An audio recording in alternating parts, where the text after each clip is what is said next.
What do you get when you take a former manager plus report combo, who are now real life friends? One, a management coach and sudden viral internet star who shoots from the hip, and the other, a CX exec turned advisor who overthinks everything? This podcast. Welcome to the Business of Humans. I'm Joe, founder of CX Joe Advisory and the Overthinker. My partner in crime is Lynda. She's the founder of Leveled Up Leadership and the Internet Star. Join us as we talk about business, relationships, humanity, success, and also failure through the lens of friendship, heaps of radical transparency and honesty, and zero BS. Let's get started with today's episode. Hi, Joe. Hello, Lynda. It's been a while. It's been a while. I mean, it hasn't really been a while for us because we were catching up before this, but for the people, it's been a while.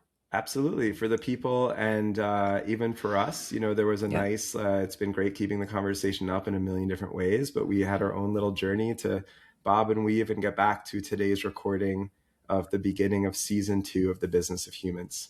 Yeah, and we did it. We did 10 episodes for season 1. Yes. We're going to do 10 more episodes for season 2. Yes. And hopefully, well beyond that. Mm-hmm. I'm excited. I'm actually really super excited for season 2 because I think we've got some really interesting topics that we are going to, I think that we always have it because we are interesting, but I think we have some really interesting topics. Should we tease the interesting topics that are coming up for season 2? Please do. Yeah. Let's see. We're going to have a recruiter on, a good friend of ours from days gone by, right? Yes. Who's also got quite a presence. Amazing presence. Yeah. So she's going to come on. We are going to talk about this is like a hard left turn, but we're going to talk about grief at work, which I know both of us have experienced. And I think that's not something that we talk enough about. And I think in the States specifically, we think about what our kind of the policies are for leaves of absence for funerals and deaths in the family and how we process grief and how grief isn't grief is not linear, right? So talking about grief, we're going to fan favorite, bring back toxic workplaces and how to navigate them. Yes, we did find in our season 1 and chatting with our communities and looking at the numbers and everything, we did find that toxic workplaces was a topic that resonated for folks. And of course it was. It resonates deeply with us and we're human and it did with other humans too. So there you go. Yeah. And something I didn't tell you in our catch up, and I'm going to drop a bomb here right now, but we're going to spin up a resource center for people. So in addition to our podcast, they can go get like free downloads of things like how to navigate toxic workplaces or, tips on grief at work or tips from our recruiter friends. So I didn't tell you that, but I'm actively working on getting that set up for our listeners. Lynda, that's amazing. I'm so excited. In our chatting build up to pressing record, we talked about, moments of catching up that would have been fun to recreate on the podcast. Like when you confirmed for me that you really do want to come stay in my house, which is an invite that I warmly made. Yes. And so there may be a date in the future. I think it would be fun to record an episode where I'm in Portugal, which is my family's plan for July. Very excited. And maybe Lynda is sitting here and has taken my chair. CX Joe has now told me that she's going to actually fix my whole setup of my whole audio and visual and lighting while I'm gone, which sounds amazing. But more to the point, there's always more moments that could organically occur on the actual recording, like Lynda informing me that we're going to have a resource center for in the Business of Humans. That's super exciting. I'm so happy about that. Yeah, I was brushing my teeth this morning and I'm like, why haven't I done this? We should absolutely. I'm like, oh, we need to have things for people to go and download and do the thing. So excited about that. Let's see, still season 2 topics. We are going to talk about kind of like how genders in the workplace. And I know that I sent that to you while I was in Mexico, which we can talk about my $15 Cheetos here in a minute. Yep. And your audio Um, message to me as well. but I was literally like sitting there thinking in Mexico, and I had this idea, and I was like, that's it, voice note to Joe. Mm-hmm. And I honestly, I don't even think I'd had any drinks at that point in time. I was just like, oh, I need to tell him this thing. I might have had 2 mimosas. It's fine. But yeah, so talking about genders in the workplace, and I think that that's such a relevant topic for us to discuss, especially when we're talking about being human at work. So just teasing a few of the topics that we have coming up for season 2. Yeah. Thank you for doing that. I think you did that way better than I would have. And I'm really excited for the topics. And I'm also really excited, to continue on the journey. And something Lynda and I talked about is season 2 is being recorded. It's actually not a full year later, though it feels like it's been a long time. But it's another season of life and career later. So for us on our own journeys, and then for any brave souls who we're so grateful to that tend to listen to our podcast, is kind of being on this journey with us and evolving in our solo practices and career and as people and everything. Lynda, I'm going to bring my mom into the podcast, and I hope she does hear it one day. So Lynda, I think that Lynda and my mom, Alice, have a very special relationship because Lynda conveys messages and questions to my mom through me. And through those messages and questions, I end up learning more about my mom. Lynda's on a mission to convince my mom to get her first tattoo, later in life, and we'll see how that turns out. Convince feels like a strong word. Convince is a strong Just word. encourage. Explore the idea of. Yeah. And I know from talking about the podcast and my career in life with my mom that my mom really appreciates you too, Lynda. And my excuse to mention my mom is, I think one cool thing about the podcast for me is just continuing to evolve into it, and having a more natural voice and just kind of leaning in as our full selves, which I don't know how you feel is maybe something that comes more naturally to you.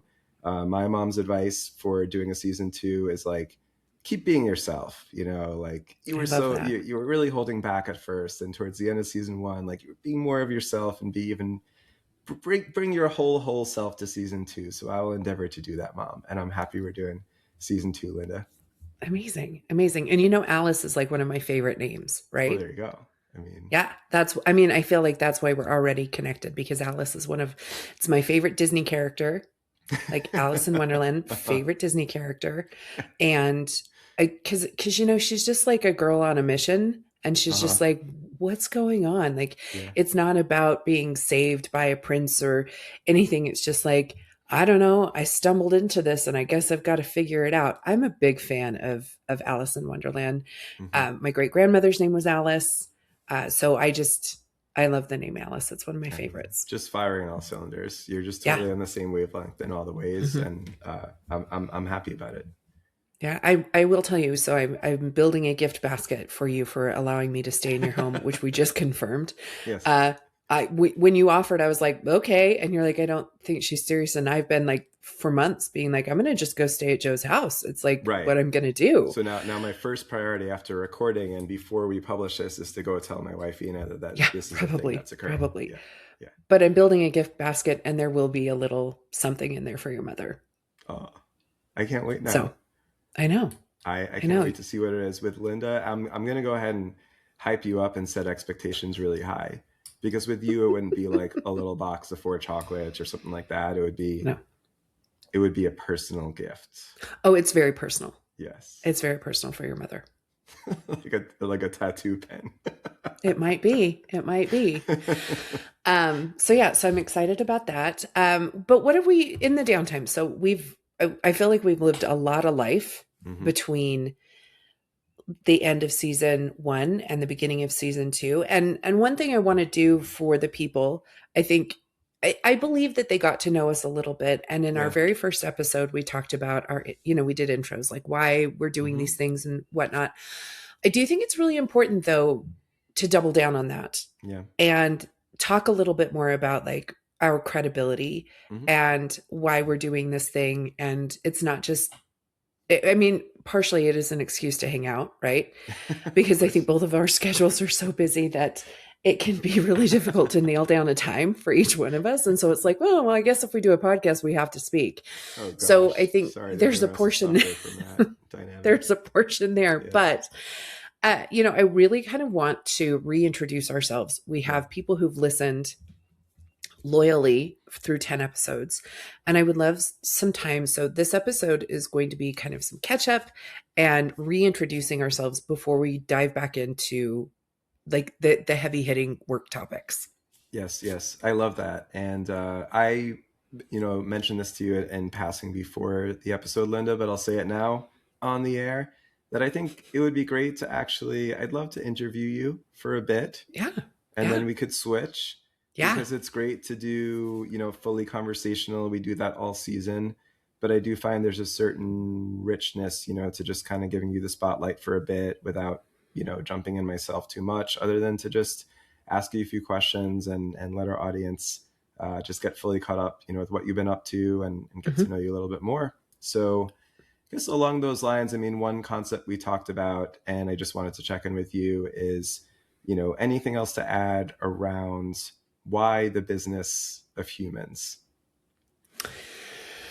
Well, and I would love your take on this too, but I continue. So as I've gone on this journey, like this really interesting journey that I never thought that I would be on, right? I was somebody who thought I was going to work until I retired, right? Mm-hmm. I was going to be in a corporate job. I was going to climb the ladder.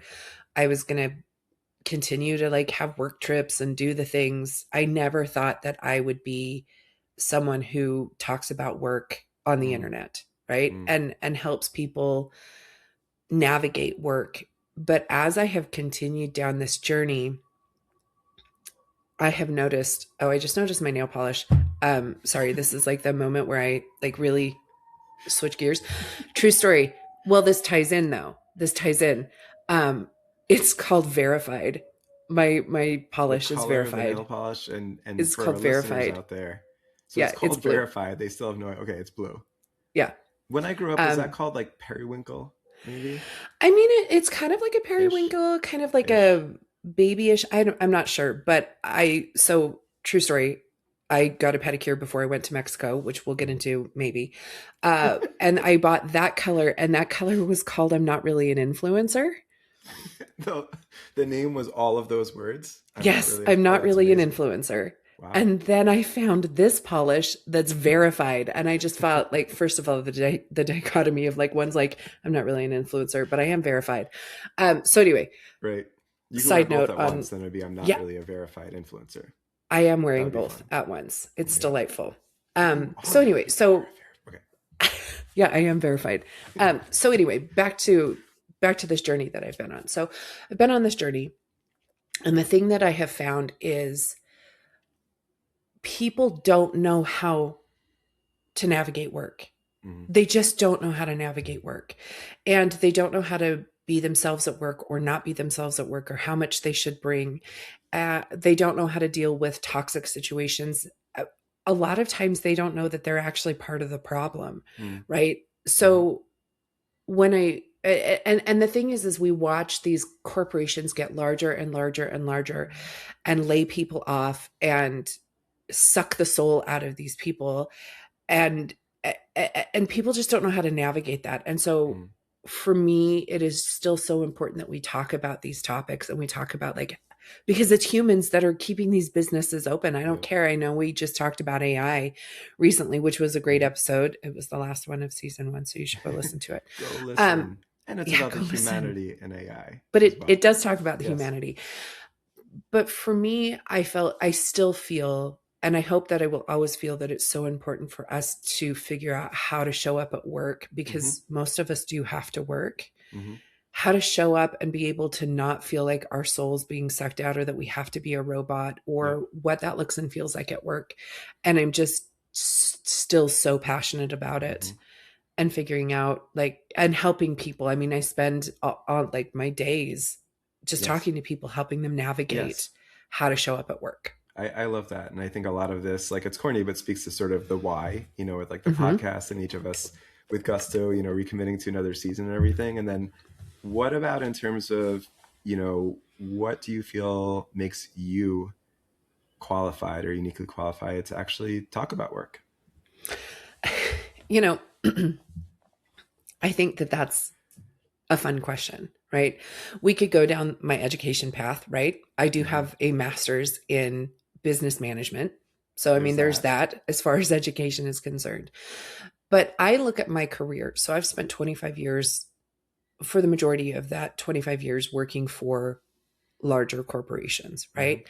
And even with the startups that I was a part of, I was only part of one really small startup, but for the most part, I've been with fairly decent sized companies. Mm-hmm.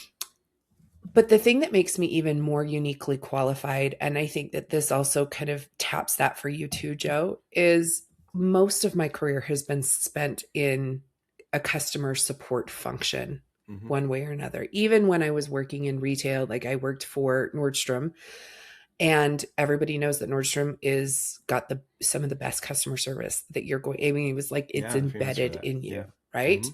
Mm-hmm. I've worked at a dental office where I was working with patients all day. But a good portion of my time has been spent seriously in the service of humans Mm-hmm. in customer support. I think between the two of us, Joe, I can't imagine how many people we've actually spoken to. You were Yes. talking about this keynote speaker who's like, I'm on a mission to have 10,000 conversations with former strangers. And Yes. I'm like, I did that in a year. Like I mean, when I was thinking I was doing like 80 conversations a day, because both of us have been in the Yes. ground level, right? Like we've done the agent role. I'm like, Yes. yeah, I did the easily 10,000 I love moments conversations. like that, right? And I Yeah. love what this gentleman's doing, and we'll talk on the pod when I'm one of his. Maybe I'll be like his 8,000th conversation, because after I saw him speak, I'm a dork, and I message him Yeah. and I'm like, talk to me. So we'll do that, and maybe I'll talk about it more. But those moments in career and life are interesting, right, Lynda, where someone has figured out a way to kind of bring a concept like to the masses, or maybe monetize it, and doing so, by the way, in a really cool and beautiful way. But where you're sitting there going like, dude, that's what I've always That's what I done. do. That's like That's a what year I at do. work for me. What the I know, heck? right? So for me, like, but I think when it comes down to human interactions and seeing how people interact Mm-hmm. and guiding them through this, whether it's because they had a problem with their order or because, their cell phone broke or whatever, Yeah. you know, I feel uniquely qualified because I have probably dealt with more humans than most humans, Mm-hmm. right? Mm-hmm. And I derive some kind of pleasure from that. I Yeah. enjoy it, and I really am good at seeing something from a 40,000-foot view Mm-hmm. and helping somebody step out of the weeds, Mm-hmm. right? And I believe that I am uniquely qualified in in that respect. So Mm-hmm. that's why I feel totally qualified to 100%. get on the internet and talk about work. I mean, all jokes aside, very convincing. And the admiration I have for your work, and how lucky I think everyone in your orbit and who speaks to you about work and life, how lucky we all are. Thank you. So my next follow-up question, I'm chuckling because I know what I want to ask, and it's going to be invoking one of my favorite movies, which is Office Space. And it's been difficult for me as I go through life and become more of an old man, that more and more people I speak to haven't heard of this movie or haven't seen it. You have to see it, especially if you Yes. work in any kind of business, corporate setting, let alone if you work in an in-person office, it's Yeah. mandatory viewing. So there's a scene where the consultants come in and they're interviewing the employees one by one. And I could never deliver it as it's delivered in the movie. But the question is basically, what is it that you do here? And so I want to know, Lynda. So we talked about the why and the qualifications.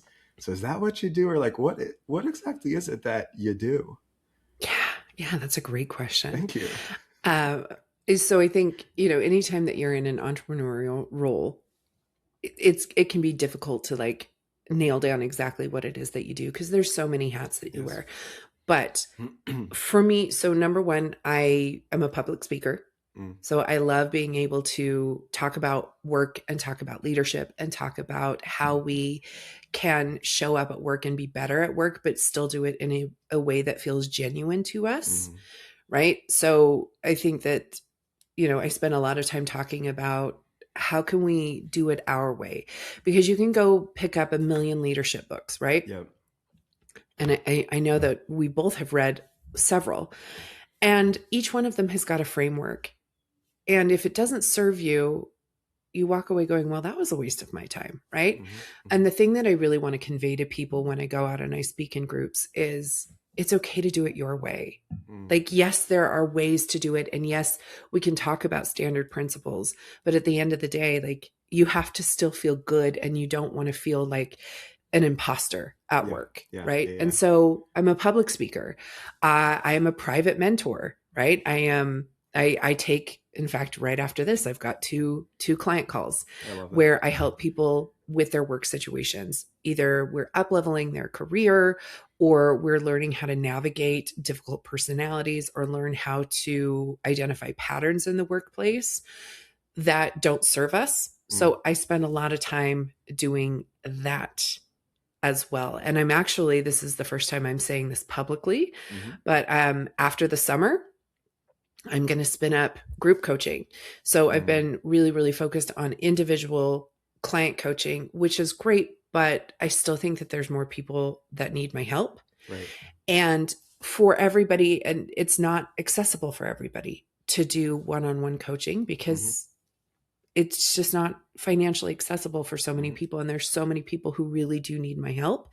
And so I'm going to offer kind of a lower cost option for people and do like a 12-week coaching program to for a groups of people. So you also get kind of that solidarity. Like you don't feel like you're the only one who's going through something, and we can kind of come together and, you know, help people with work. So that's awesome. What I do.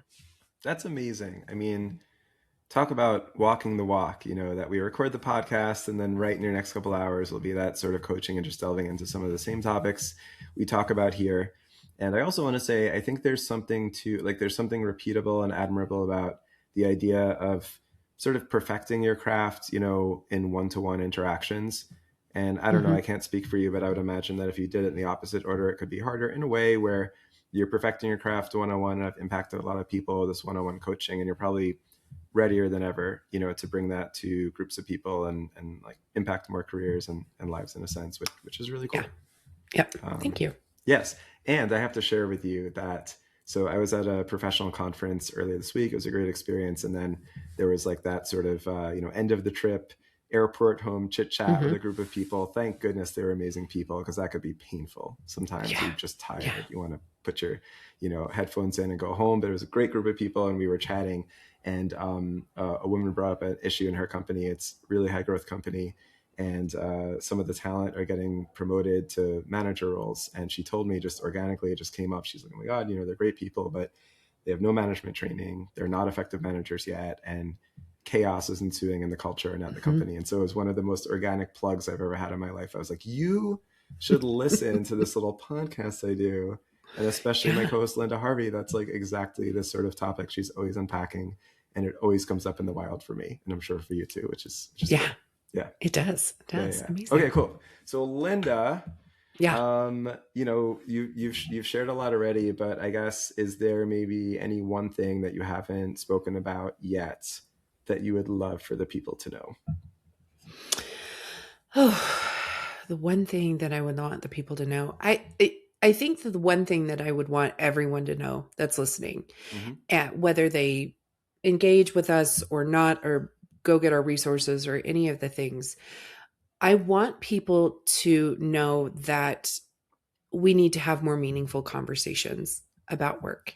Like, it's really, really critical that we start having more meaningful conversations about work. There is no way that we are going to affect change or drive any kind of movement within organizations if we are not having meaningful conversations about work. And it's not just about complaining. It's about strategizing. It's about like, how can we navigate these situations? How can we manage up? Which, Joe, you know, I'm an expert at. Like, how do we manage up? And how do we start to shape our workplaces to fit us instead of us trying to constantly fit our workplace? Yes, 100%. We need to keep having those conversations. And I just had a flashback to some of our joking in season 1. So for anyone, well, if you've listened to season 1, you'll remember this part. And if you're on Lynda's socials, you'll be familiar too. But if if neither of those aren't true, especially with Lynda's socials, you have to start following Lynda, and you will get gems of insight such as, how to manage up, and at times you have to treat your manager like a child. At times you have to treat them like a pet. Whatever the day or the situation entails, which of course for us two uniquely harkens back to any number of moments in our ancient past. People listening would never believe this, that I once managed Lynda. Can you imagine? Yeah. Yeah. And all the times that she employed these strategies on me. I know. I believe your boss. I think you saw the one about the toddler, and I believe I got a text message right after, and you're 100%. Like, so is this about me? Is this about me? No, Joe. It's not about you. I think the answer was sort of like yes and no, maybe. No, it was not. I was like, no, you were not the inspiration for this post, right? It's not always about you, Joe. It's not always about you. I say that a lot at home. I'm like, it's about me. No, but yeah, I'm an expert at managing up, and definitely. And in all honesty, like I believe that we're all managers, all of us. Like all of us are managing one thing or another in our life, whether it's a household, whether it's people at work, whether it's a situation. Like we are all managers, and the number one key to being an effective manager is self-management, is understanding like how you work, how you respond, and how you show up. We should, you know what? I'm going to write this down. We should do a whole episode on self-awareness. That's a great idea. I'm going to research that, and I'm writing it down right now. Self-awareness. I love that. And I always, whenever I try to add on to your ideas, I always just make it 10 times cornier, which is like my specialty. But there's this whole concept of you can't love others until you love yourself. And it's interesting because as cliche as that is, I mean, it's just actually so applicable to different like aspects of life. And to your point, I really think that's true. I think in terms of managing up and managing down, but if you don't know yourself, and even from a professional or career standpoint, if you don't know yourself, your working style, what pushes your buttons in both positive and negative ways, and how to get the best out of yourself, it's a pretty tall order to try to get the best out of others. Yep. So plus one to what you said, in other words. Amazing. So Lynda. Yes. Around the time that we're recording and then shortly thereafter releasing this episode, we're nearing the midway point of 2026. Hard to believe. So as we look ahead, what's next for you in the last half of 2026? Yeah. So I dangled the group coaching. Super excited about doing group coaching. More travel, hopefully some more speaking gigs on the things, and then of course more business of humans. So and just continuing to dive in and figure out what are the challenges people are having at work, and how can we help the people. That's amazing. And I know you're going to help so many more people. Fingers crossed. Okay, Joe, is it my turn? Do I get to interview you now? I think so. I liked the first part so much better. The nerves are setting in. I felt like for you, it was kind of that kick back to your major, which you were an English major, but weren't you going to go into journalism, if I recall? 100% was. Lynda has the best memory in the world. And my dad was a journalist for 35 plus years. My mom has a writing background as well. And I totally thought I was going to be a journalist, perhaps a sports journalist. Yeah. Which is why you always bring the sports analogies and send me the clips of that one coach who is my favorite person ever. Yeah. Joe Mazzulla, Boston Celtics head coach, which I am a New York area guy. I'm not a Boston sports fan, but this coach gives pretty awesome perspectives and quotables. Joe Mazzulla, check it out. He's incredible. How much pressure is on you, coach? None at all. Don't care. None at all. We'll all be dead in 40 years. None of you will be at my funeral. Next question. Damn, nailed it.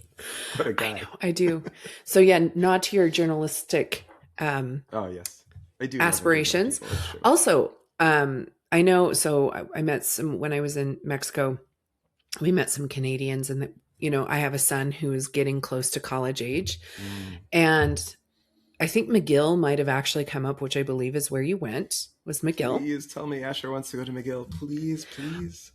Well, I looked at the cost and I was like, we are going to need to move to Canada because the cost for US people is I Insane. mean, it shot up over the years. It's still affordable compared to many private American universities. But also, to your point, if you look at the table and you compare what you have to pay as an international student, and then the Yeah. next tier is any Canadian, and the final tier is if you actually live in Quebec, you're like, Yeah. oh my That's the gosh, best. it's like free for them. I'm like, okay, we're learning French. We are moving to Quebec. Like, this is happening. Yeah, I mean, of all This people to say that, I actually fully believe that you might do that now. I was like, this is where we're going. So, yes. So, but it made me, again, that might have been shortly before I sent the voice note to you Hmm. because Hmm. somebody was talking about McGill. Lynda, I don't know if we'll have a better opportunity to pause on your voice note. So Lynda sends me maybe a text followed by a voice note, and it had an idea for what I think will be one of the best and meaningful episodes of our season. And this is always what happens. And I text back and I'm like, oh my God, that's great. Like, what made you think of that? And so then next I got this audio message, and I told Lynda it was like this amazing audio message I've received in my life, because on one hand, it's Lynda's voice, like very intimately, probably speaking right into the whatever headphones or Yeah. phone, and really sharing like some very intelligent and beautiful, thoughts about like why this episode would be so great, and like isn't part of the point of our podcast is like navigating through workplace scenarios, and also everyone being able to bring their whole self to work, and all these things that are wonderful. And in the background, what I hear is like shots, shots, shots, shots, and like raise your hands, and like just absolute beach vacation party insanity. Yeah. And just like the two of these together, absolutely priceless. Yeah. I think I was like, I'm sorry, I need to stop. I'll send you another voice note Yes. because Cancun. Yes. In the part two, there was still the same like audio, but the audio of your voice was like a higher percentage of the overall Yeah. experience in the second one, which told me that you kind of like scurried down the beach or something. So, yeah, good times. Good Good times. times. All right. Well, the spotlight's on you, Joe. Great. Okay, so I gave a little bit about the why for me, Mm-hmm. the why for the business of humans. What what gets you here? What brings you here to this podcast? Yeah, I think for me, I'm very big on sort of acknowledging like the selfish thoughts and then the slightly less selfish thoughts.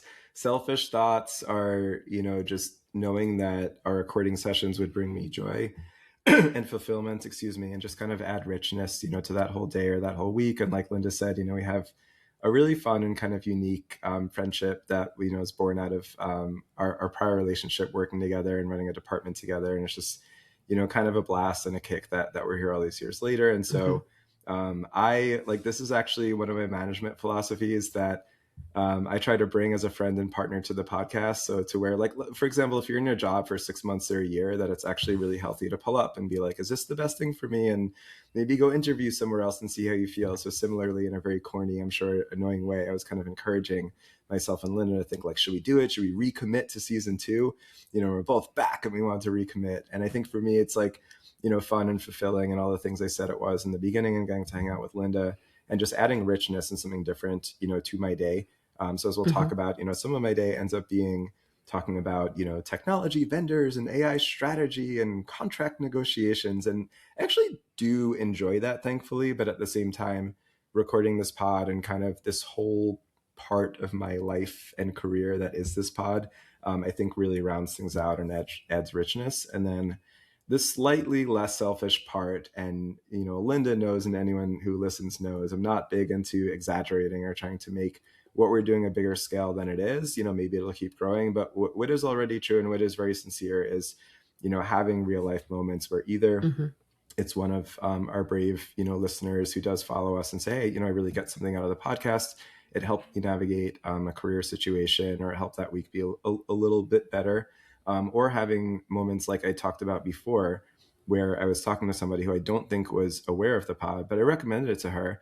And I did so because she was, kind of talking about and struggling with the exact topics that you/we try to unpack on the podcast. And moments like that give me conviction that it's worth it to go forth. Yeah. Yeah, I love that. I love that. Okay.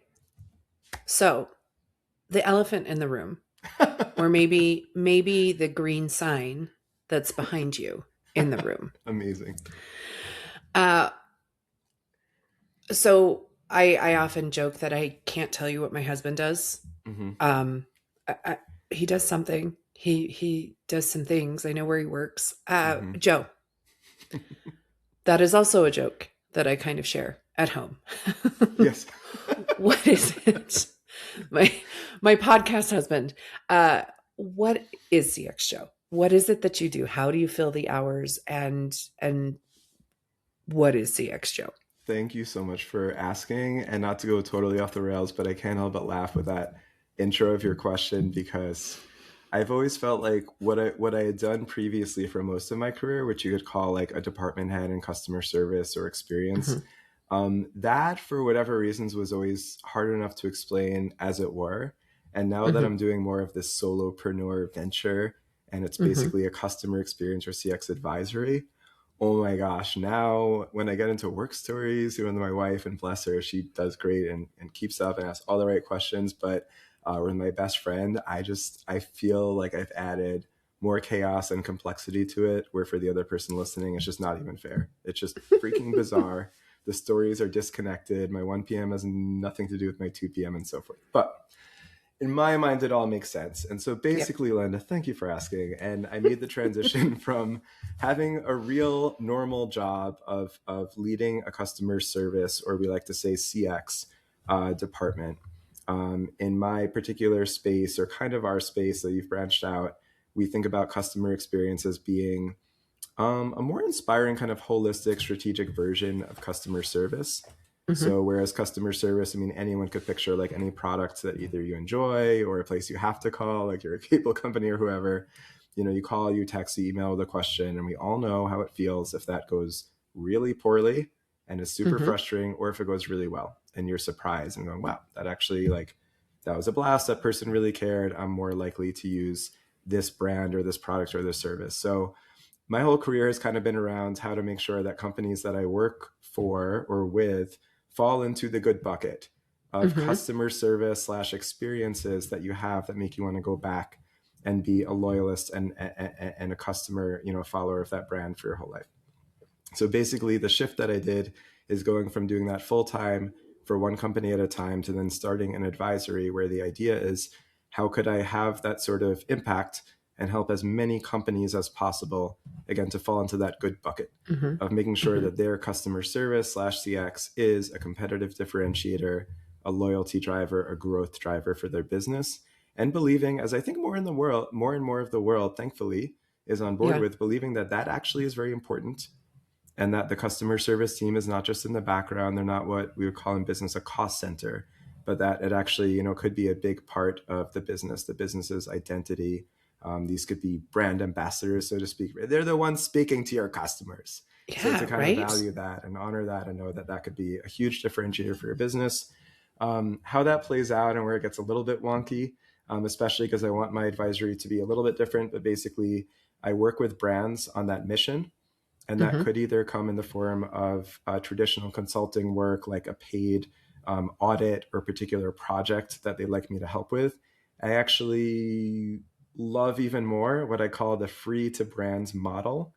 And so, Yep. what I'm doing at a higher velocity is actually spending time with brands, not sending them an invoice, having no hourly rate, but instead, I like to think of it as I jam with them, I play with them, I'm kind of their trusted advisor. They have me on speed dial, and we talk about everything ranging from managing their team to their overarching strategy around running a Mm-hmm. great customer, you know, experience team.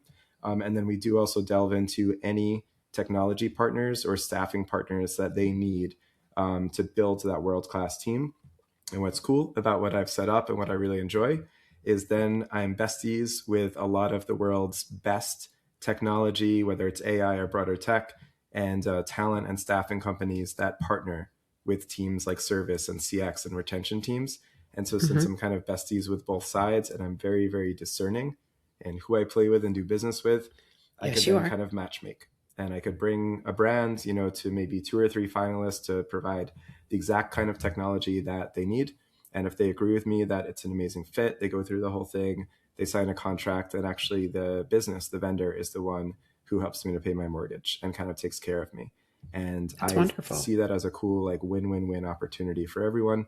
And then in some cases, I will go yet deeper with one of the partner companies, again, let's say a technology company in our space, and do consulting with them and help them to actually make their product better and better for customer experience leaders and better for customers. How should they go to market, so to speak, and grow their business? And then along the way, I know, as I know you have too, Lynda, like that's sort of some kind of explanation as to what the business is and how it monetizes and pays my mortgage. But doing this sort of thing, as I know for Lynda too, it's a joy, because now that I kind of have the shackles off and I'm free to plan out my week, we also just end up meeting a lot of interesting people and kind of partners in business, and always figuring out, like, I know it's really corny, but how to drive these sort of win-win relationships with, different folks that we come across now in the industry. Yeah, I love that. And I think one of the things that you and I had, because one day we could unpack like how we met and the tumultuous kind of situation that we both kind of came into, right? Yes.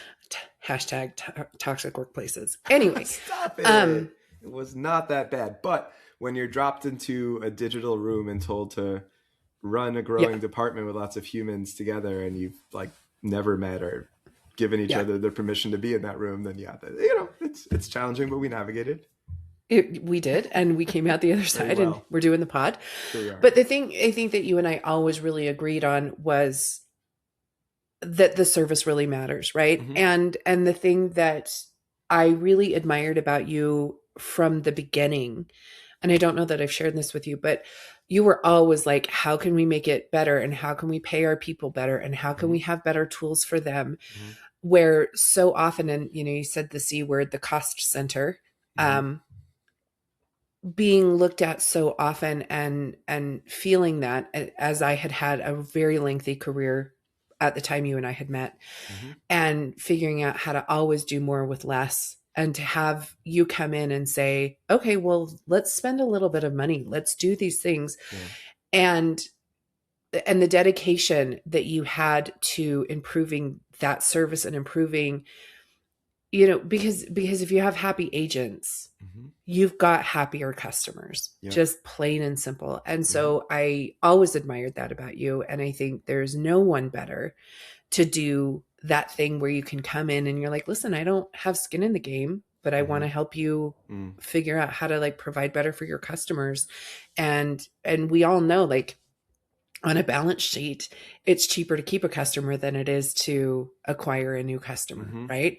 And understanding that and coming at it from, hey, like, best brands are built through customer support, period, the end. And you understanding that and being able to come in and advise that way, and then assess the tech stack and make sure that the agents have the tools that they need to do the work that they do, or pairing them with a company that can help staff, like find the right staff for them. I think that's a beautiful thing. Thank you, Lynda.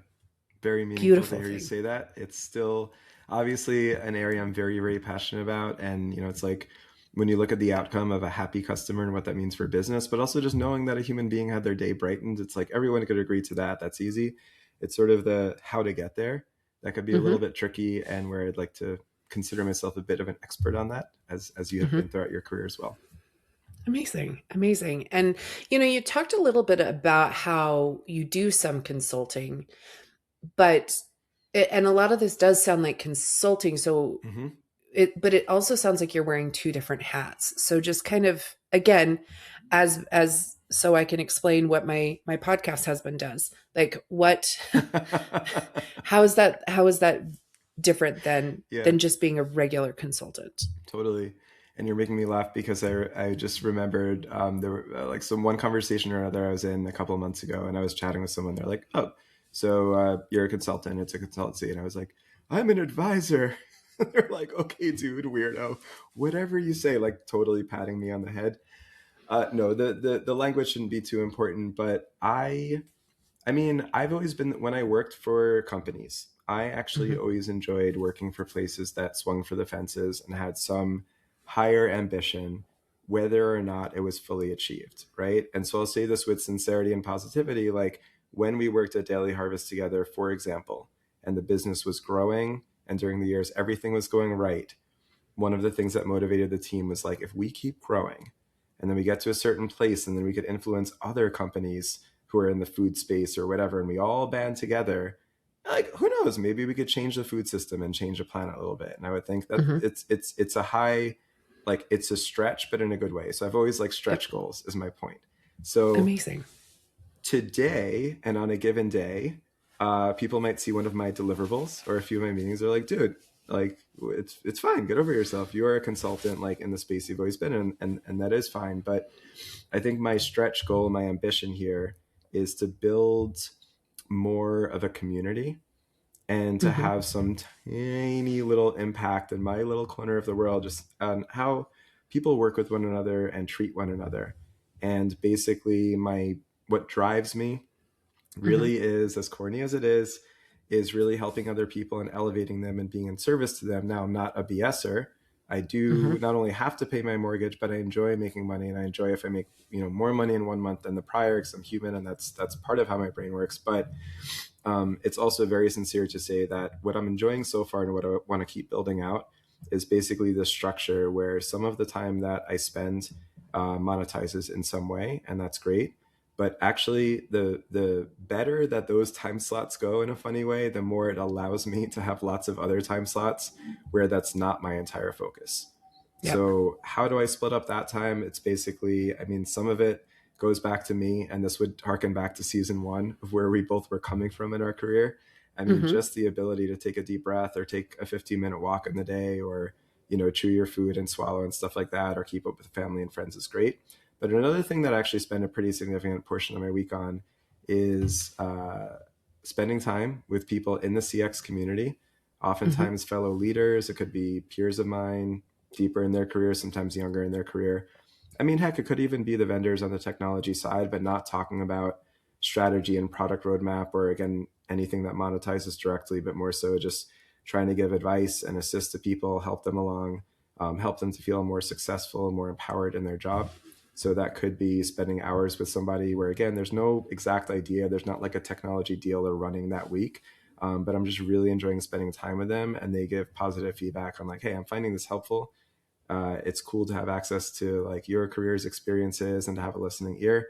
And I'll invest a lot of time into that person and that department, knowing that maybe this leads to business, a year from now, maybe not, but it's cool. Other times I've really deep dove and spent like 10 or 20 hours with one person who's just was at an inflection point in their career and wanted advice and connections and perspective. And I'll just really lean in with that person, again, knowing that this is basically a win-win. Like, maybe Mm-hmm. this person will be in a position later in their career and we could do some business together, but maybe not. And it's just super fulfilling. So I really love that aspect. And I guess that's, a lot of what I'm up to. And so that more kind of medium long-term planning and community building aspect, and being in some sense of service to others, is what I hope kind of puts me apart a little bit from like a traditional, consultant. Amazing. Amazing. And is this all hypothetical, or have you made some matches? Have you made some matches made in heaven? Yes, I've made some matches made in heaven. And so, the business is building, or kind of consider myself on the journey. Mm-hmm. And so I'm solidly on the journey. I've shared with Lynda, probably our listeners in season one. I had this idea when I started the advisory to think, could I basically bring in income and support the family in a similar way as I did at my highest paying ever executive job, that was super hard and stressful and didn't afford a good work-life balance and feelings of agency and ownership. So could I get back to that point doing this crazy little CX Joe thing? So, we're only a few months in. I'm not quite there yet, but I'm on the journey. I'm building momentum and finding it really fulfilling.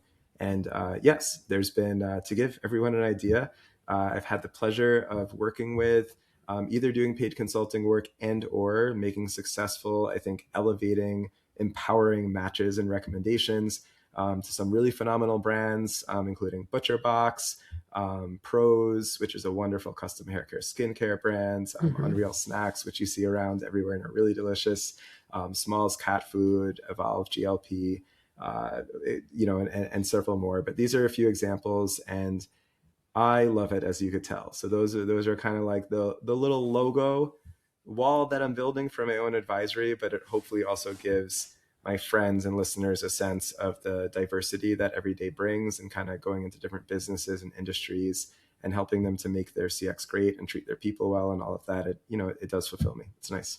Amazing. Amazing. And so what's next? I mean, So, we talked about like the yes. latter half of because we're almost halfway through the year, which is bonkers. Mm-hmm. But what's next? Well, what's next for me is, I just think of that in two ways, because I do actually I have open deals and projects and engagements that I'm genuinely excited about. And so seeing those come to fruition is exciting. It both builds the business and kind of supports Yep. that logistical life, financial goal that I have. But I also am feeling a lot of fulfillment in seeing some of those projects again, come to a completion. So like one of those brands I just mentioned, I've been spending a lot of time with over the last couple of months, and we're working on basically all of their technology needs. I'm able to be a listening ear and an advisor to a very senior leader just around the best way, again, to treat his team and build his team for the future. And just seeing some of that come into place, over the next few months will be awesome. Will it hopefully I make me a love few this. dollars? Yes. And I lean into that. But on top of that, it will hopefully help this great group of humans that I've gotten to know to be more empowered and successful and fulfilled at work, and then to serve their hundreds of thousands or millions of customers better. And again, I'm not going to exaggerate the impact that is, but it's something. It's a teeny little Yeah. tiny dent, and it feels good. So land more deals. I'm working on some new partnerships, again, on the B2B space. And for a kid who started out as an English major and just picking up a phone call and knowing nothing, to say with a straight face that I could advise, AI and technology companies on their go-to-market strategy and how to like win in their space. Again, it's corny, but it is empowering for me. It's fun. And so I'm working on some new partnerships in that direction. And then, of course, because it's me, I have to end on a really corny note, which is, again, I really hope, like, a stretch goal of mine is that without me having to force it, I hope that Mm-hmm. there's a sort of organic desire and pull, from my little teeny tiny community that I'm building, for it to turn into even more of a community. So in the future, are there ways that I could get these different people together, like this amazing CX leader and human who I spoke to on a Tuesday, and then another one on a Friday, and then the next week? Like, I don't want to force it, but I think that there are ways in the future where maybe I could, bring people together and kind of offer people just a really warm and enriching, kind of community and just group of fellow humans where everybody's helping each other out and Mm-hmm. pulling off the same kind of corny win-win that I've been talking about, of like, yeah, let's all try to succeed in our career and make enough to enjoy life and travel and support our families. But let's try to go about it in a way that makes a small positive dent and lifts each other up as well. I love that. Amazing. Thank you. Well, I think I'm hoping that the people feel like they know a little bit more about us. I mean, it's no Yes. Colbert questionnaire, right? Which I don't know. Maybe one day we'll plagiarize that and do a Colbert questionnaire for the I two of can't us. remember exactly what that is, but it makes me think you're going to hit me with rapid fire questions, which makes me very nervous. Yeah, yeah. Like, what's your favorite sandwich? Maybe that one I could handle. That's a tough one. Like, what is your favorite sandwich? Lynda, what is your favorite sandwich? You're I mean, hilarious. I do love like a good Reuben. Mm-hmm. Like, I do love a Yeah. good Reuben as long as it's not like too fatty. Because if it's Mm-hmm. too fatty, then it's all over for me. Yep. But I mean, who doesn't love like a PB&J, Mm.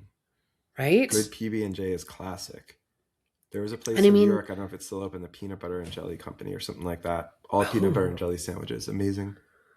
and I mean, tacos are basically a sandwich, Mm-hmm. right? So, you know, I don't know.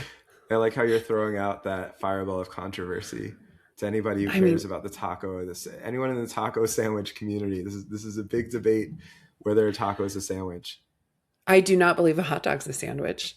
So, I don't think either of them are sandwiches.